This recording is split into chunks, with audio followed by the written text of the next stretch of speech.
Seterusnya dijemput Saiful Akmal bin Syarif dari SK Kampung Luak Miri, Sarawak untuk membentangkan kajian yang bertajuk Kajian Keberkesanan Kaedah Gamifikasi di Google Slide untuk meningkatkan penguasaan jawi murid tahun 1.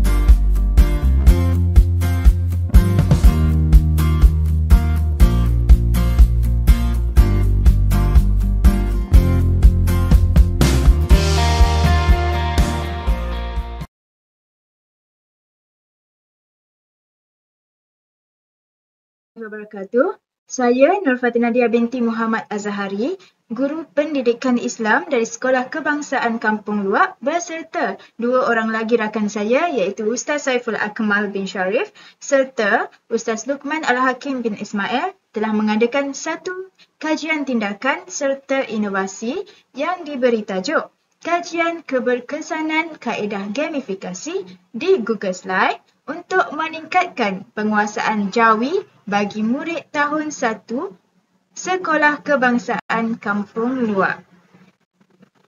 Baiklah, kami memilih tajuk ini untuk dijadikan kajian tindakan serta inovasi adalah kerana kami mendapati murid tahun 1 di Sekolah Kebangsaan Kampung Luak masih mengalami masalah untuk menguasai asas dalam huruf jawi. Saya percaya dan yakin bahawa bukan sahaja di sekolah kami sahaja yang mengalami masalah ini, namun masalah ini juga berlaku di sekolah-sekolah lain kerana ada murid yang masih tidak mengenali nama-nama huruf jawi.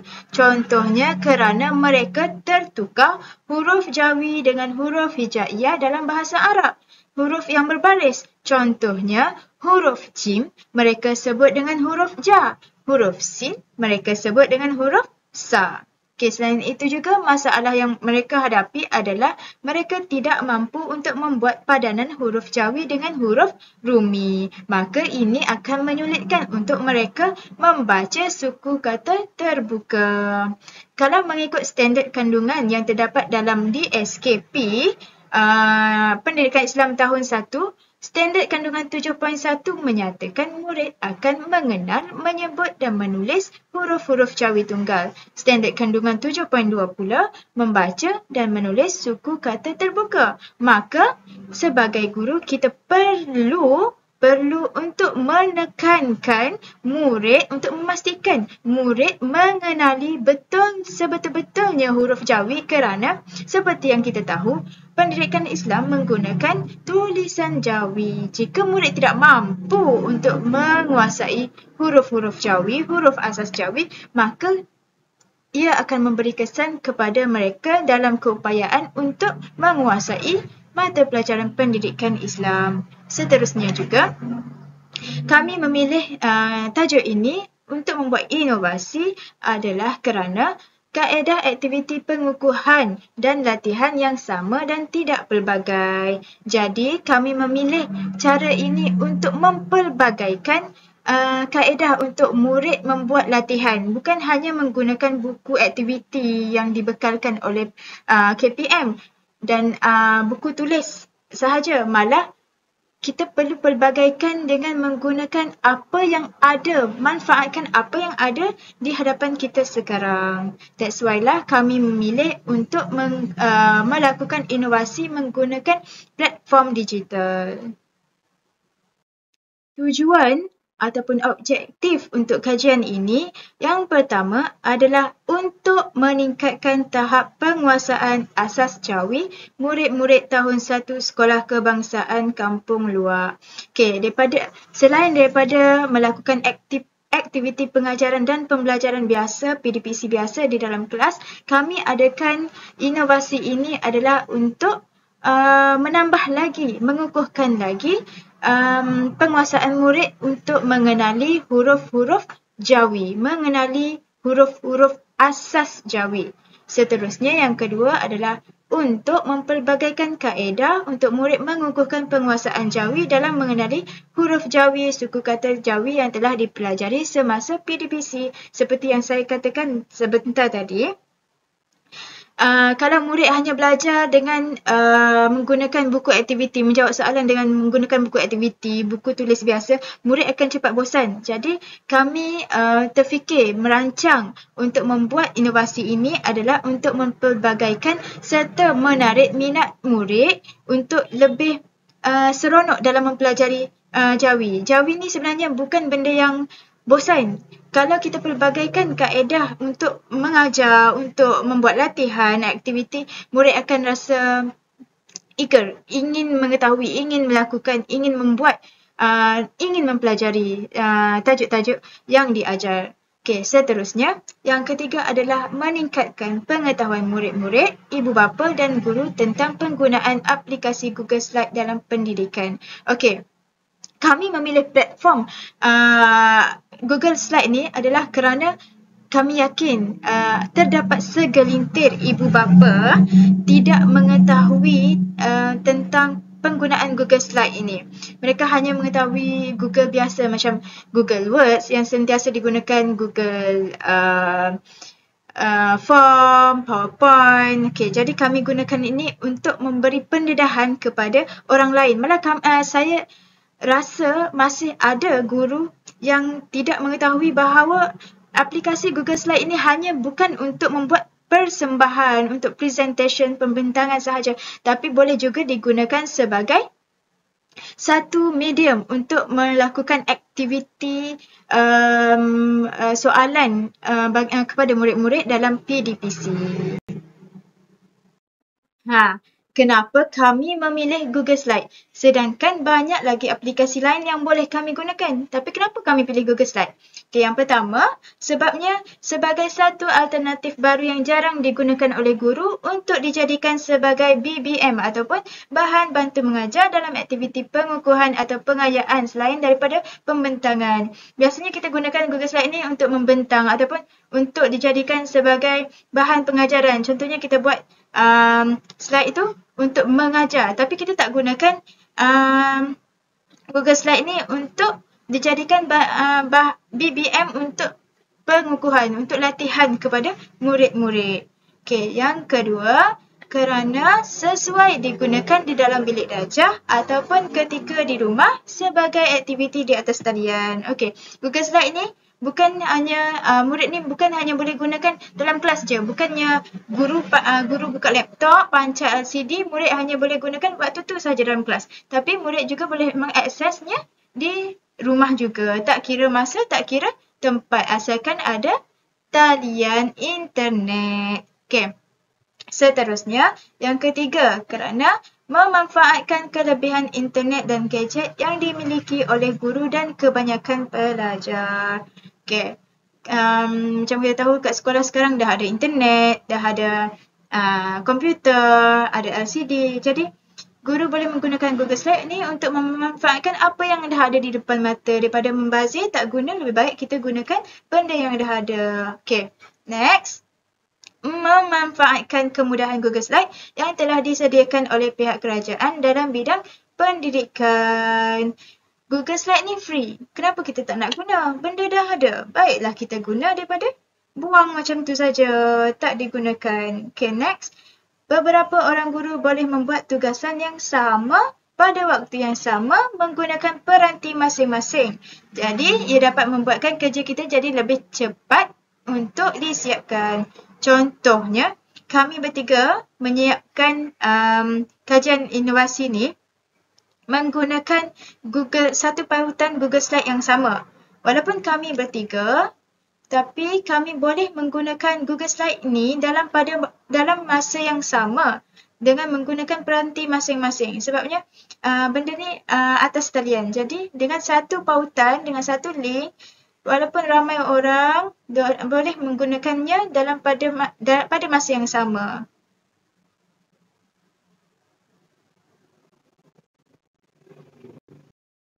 Seterusnya, kami memilih Google Slide ni kerana ia mudah untuk memasukkan bahan-bahan atas talian ke dalam aktiviti yang dibina oleh guru. Contohnya, kalau kami nak masukkan gambar kartun daripada internet, kami search, dapat gambar tu, copy, terus masuk dalam Google Slide ni. Tak perlu download dulu, tak perlu nak save dulu. Just copy, klik right, paste je dalam Google Slide yang kami telah cipta. Okay, next. Memberi pendedahan kepada guru, murid dan ibu bapa tentang kemudahan aplikasi oleh Google dalam pendidikan termasuk Google Slide. Okay, apabila kami guna Google Slide ni, jadi ibu bapa pun tahu, oh ada lagi aplikasi lain selain Google Form, Google Sheet, Google Docs. Ada lagi Google Slide yang mana kita boleh guna juga untuk aktiviti pengajaran dan pembelajaran. Next, guru dapat membuat tugasan yang sama menggunakan beberapa peranti yang berbeza. Contohnya, kalau seorang guru tu nak gunakan laptop dan iPad dalam pada masa yang sama untuk membuat satu Google Slide tu boleh. Sebabnya dia menggunakan satu pautan. Satu pautan tu boleh diakses oleh beberapa peranti yang berbeza. Next. Kenapa kami memilih Google Slide? Kerana ia ada kemudahan auto save. Kerana ianya adalah merupakan platform atas talian. Jadi guru-guru tak perlu runsing kalau anda sejenis yang pelupa untuk save apa kerja yang kita dah buat. Sebabnya Google Slide ni ada kemudahan auto save. Kalau tiba-tiba internet bekalan elektrik terpadam ke, terputus ke, jadi kita tak perlu risau. Kerja yang kita dah buat ni hilang. Sebabnya dah ada auto save. Seterusnya, Google Slide ni juga dia boleh memasukkan elemen interaktif yang menarik perhatian murid dibandingkan dengan Google Form. Contoh, kalau Google Form nak masukkan video-video yang panjang agak susah, agak sukar. Okay, kalau dengan Google Form ni, Google Slide ni, macam gambar tadi yang saya cakap, copy, paste, senang. Okay, next. Selain itu juga, kita boleh linkkan Google Slide ni dengan website lain. Masukkan website, masukkan URL website tu ke dalam Google Slide ni, boleh link terus ke dalam website yang link tu lah. Okay, next. Guru-guru dapat mengubah suai soalan kuis pada bila-bila masa sahaja untuk dijadikan kuis tajuk yang lain menggunakan slide yang sama. Okay, kalau guru ni tak ada masa, kekangan masa untuk buat slide baru, guru-guru boleh tukar saja soalan yang dah ada dalam slide yang kita dah buat tu dengan soalan baru tanpa menggunakan slide lain. Tak payah dah nak adjust tema ke, nak adjust warna ke apa, just gunakan slide yang sama, cuma tukar soalan. Jadi kita dapat menjimatkan masa dan tenaga. Untuk metodologi kajian, yang pertama reka bentuk kajian. Kajian ni adalah kajian inovasi yang mana kami dapati satu masalah berlaku, seterusnya kami rancang untuk buat sesuatu yang baru untuk menangani masalah yang berlaku. Seterusnya kami rangka soalan kuis dan perhatikan keberkesanan inovasi yang kami lakukan dan melakukan refleksi untuk menambah baik apa lagi yang kurang daripada apa yang telah kami lakukan. Seterusnya lokasi. Lokasi yang kami buat ni adalah di Sekolah Kebangsaan Kampung Luak kerana sasaran kami adalah kepada murid tahun 1 iaitu 12 orang daripada murid tahun 1 Sekolah Kebangsaan Kampung Luak. Okey, untuk mengumpulkan data untuk kami tahu sama ada kajian tindakan dan inovasi yang kami lakukan ni berjaya ataupun tidak, kami menggunakan kaedah soal selidik. Kami bina satu Google Form dan kami senaraikan beberapa soalan serta sertakan sekali dengan link Google Slide yang terdapat gamifikasi Jawi ini dan kami edarkan kepada ibu bapa murid tahun 1. Okey, di sini kami tunjukkan kaedah bagaimana kami menyediakan gamifikasi Jawi dalam Google Slide ni. Okey, yang pertama kenalah download dulu Google Slide. Kalau tak ada Google Slide dalam peranti tu, tak dapatlah kita nak buka Google Slide, tak dapat nak create slide dalam Google Slide. Okey, apabila kita dah download Google Slide, kita buka, pilih slide dekat atas, pilih slide, seterusnya tekan edit theme, edit tema. Okey, tema ni kita boleh edit sendiri, tapi edit sendiri tu agak makan masa. Kita boleh pilih tema ni daripada website lain, contoh aplikasi lain. Contohnya yang kami gunakan, kami pilih daripada SlideGo. Bila kita buka SlideGo, pilih aplikasi, pilih tema yang kita, tema yang sesuai ataupun yang kita suka, download. Download tu dia boleh pilih sama ada untuk download dalam bentuk PowerPoint ataupun Google Slide. Jadi kami pilih untuk download dalam Google Slide. Bila dah pilih download dalam Google Slide, dia akan auto masuk dalam Google Slide. Terima kasih kepada Saiful Akmal bin Syarif atas pembentangan sebentar tadi. Terdapat sesi soal jawab selama 5 minit selepas setiap pembentangan. Soalan boleh diajukan melalui chat box YouTube.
Sek.